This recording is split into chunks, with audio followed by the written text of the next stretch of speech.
महाराज, हमारे वृंदावन में एक सेठ जी रहते थे। संत की बात याद आ गई। हमारे वृंदावन में एक सेठ जी रहते थे और वो सेठ जी बड़े ही पैसे वाले थे। कमी सिर्फ एक बात की थी कि उनकी कोई बेटी नहीं थी। एक बार एक संत जी आए। संत जी ने कहा, राजन सेठ जी बताइए सब ठीक तो है। सेठ जी ने कहा, सब कुछ ठीक है, कमी एक बात की है कि मेरे कोई बेटी नहीं है, मेरे घर में कोई बेटी नहीं है। संत जी ने कहा, महाराज चिंता क्यों कर रहे हैं? और क्या कह रहे हैं कि सोना हूं सेठ तो को मिलो बरसाने को बास, तो यही कारण राधे सुता काहे रहते उदास। अरे सुनो सेठ तो को मिलो बरसाने को बास, यही कारण राधे सुता काहे रहत उदास। अरे बरसाने में रह रहे हो। इस संसार की बेटियां धोखा दे सकती हैं, इस संसार के बेटे धोखा दे सकते हैं, लेकिन हमारी जो बरसाने की रानी किशोरी जी है, राधा रानी है, वो आपको कभी धोखा दे ही नहीं सकती। इसलिए अगर मानना है तो राधा रानी को अपनी बेटी मान लो। महाराज सेठ जी ने उसी दिन से किशोरी राधा रानी को अपनी बेटी बना लिया। और जब किशोरी राधा रानी को बेटी बना लिया तो जब भी घर वापस आते तो महाराज पूछते कि बेटी तुमने भोजन किया है कि नहीं किया। एक दिन क्या हुआ कि मनिहारिन आई। मनिहारिन ने कहा कि सेठ जी के घर में जाती हूँ, और सेठ जी ने कहा था 3 बहुएं हैं, उनको चूड़ियां पहना कर आती हूँ। महाराज मनिहारिन वहां पर पहुंची और बहुओं को चूड़ियां पहनाने लगी।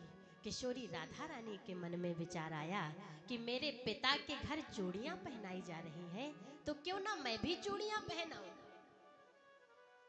किशोरी राधा रानी भी आ गई। मनिहारिन ने 3 बहुओं को चूड़ियां पहनाई और चौथी किशोरी राधा रानी जब आई, मनिहारिन ने पूछा कोई रिश्तेदारनी होगी, चूड़ियां पहना देती हूँ, अब मोल सेठ जी से ले लूंगी।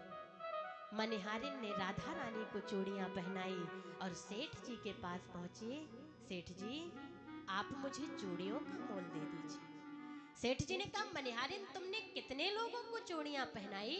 मनिहारिन ने कहा, सेठ जी आपके घर में 4 महिलाओं ने चूड़ियां पहनी है। सेठ जी कहते, अरे मनिहारिन झूठ काहे को बोले।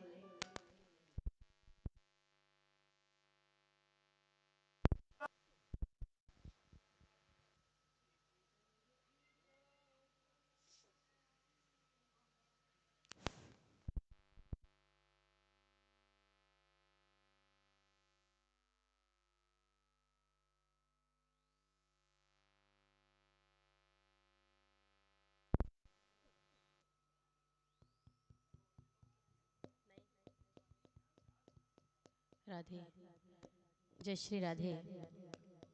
सेठ जी ने कहा, मनिहारिन झूठ क्यों बोल रही है? अगर तुझे मोल लेना है तो ले ले, लेकिन झूठ मत बोल। मनिहारिन ने कहा, सेठ जी झूठ बिल्कुल नहीं बोल रही हूँ। अगर आपको मोल देना है तो 4 लोगों का मोल दीजिए, नहीं मुझे मोल ही नहीं लेना। मनिहारिन अपने घर चली गई। जब सेठ जी आए, सेठ जी ने शाम के समय आए और रात्रि में भोजन किया, विश्राम करने चले गए, और जैसे ही निद्रा पे हुए, महाराज किशोरी राधा रानी सेठ जी के पास आई और रोते हुए कह रही है कि सपने में आई वृषभान की दुलारी बोली, तनया बनाए तात नात नान भायो है।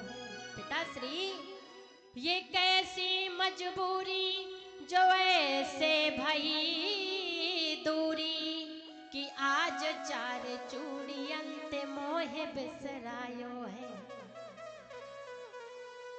और क्या कह रही है, यही इस संसार की विडंबना है पिताश्री। बेटे सबको याद रहते हैं लेकिन बेटियां किसी को याद नहीं रहती। रोते हुए कहती है कि 3 बहू याद रही किंतु बेटी न याद रही, कहत श्री राधिका को ही ये भरे आयो है। अरे पिताश्री, अगर आपको भूलने की बीमारी थी तो आप अपने बहुओं को भूल जाते, आप अपने बेटों को भूल जाते। इस संसार की रीत ऐसी क्यों है कि जब भूलने की बात आती है तो बेटियों को भूल जाते। तीन बहू याद रही किंतु बेटी ना याद रही। अरे आपको मैं याद नहीं हूँ। महाराज सेठ जी जगे और रोते हुए मनिहारिन के पास जाते हैं और मनिहारिन से कहते हैं, मनिहारिन धन धन भाग तेरो मनिहारिन। अरे मनिहारिन तू बड़ी धनवान है, तू मोल ले ले। मनिहारिन कहती है, सेठ जी अब आप मुझे मोल देने क्यों आई हो? सेठ जी ने कहा, मनिहारिन क्योंकि किशोरी राधा रानी को जीवन पर्यंत मैंने अपनी बेटी माना है, लेकिन आज तक कभी दर्शन नहीं कर पाया। तू बड़ी भाग्यवान है कि तुझे किशोरी राधा रानी का दर्शन हो गया, इसलिए मनिहारिन तू मोल ले ले। लेकिन मनिहारिन क्या कहती है, नहीं सेठ जी अब मैं मोल नहीं लूंगी। क्यों? कहती है कि जब मोहे मिलो अमोल धन, अब का मांगो मोल। अरे सेठ जी कि जब मोहे मिलो अमोल धन, अब का मांगो मोल। रे मन मोरे प्रेम से राधे राधे बोल, रे मन मोरे प्रेम से राधे राधे बोल। अरे सेठ जी, संसार में व्यक्ति जन्म लेता है तो इसीलिए लेता है कि उसे भगवान का दर्शन हो जाए, और मेरा तो जीवन ही धन्य हो गया। जब मुझे इतना अनमोल धन मिल गया तो अब मैं मोल क्यों लूं? इसलिए आज से चूड़ियां पहनाना बंद, मोल लेना बंद, महाराज किशोरी राधा रानी का नाम लेना प्रारंभ कर दिया है। तो अगर संत की कृपा हो जाए, गुरु को कृपा हो जाए, तो क्या पता कब किस रूप में आपको परमात्मा से मिला दे।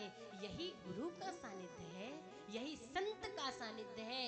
तो जीवन में यदि आगे बढ़ना है तो महाराज संतों का आश्रय ले लो, गुरु का आश्रय ले लो।